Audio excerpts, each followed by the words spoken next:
If you are wondering if there is a dedicated macro mode on Google Pixel 9a, then the answer is partially yes.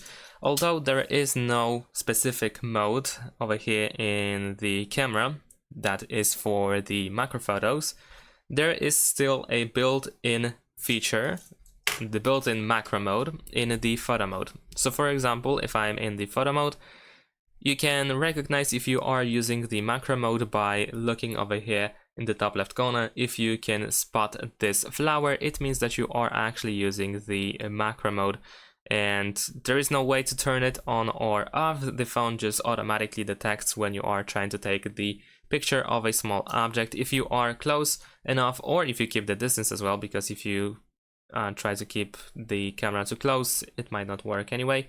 But essentially, yeah, we do have the macro mode. It is automatic, and we can find it in the photo mode. Thanks for watching, leave a like and subscribe to my channel, and see you in my next videos. Bye!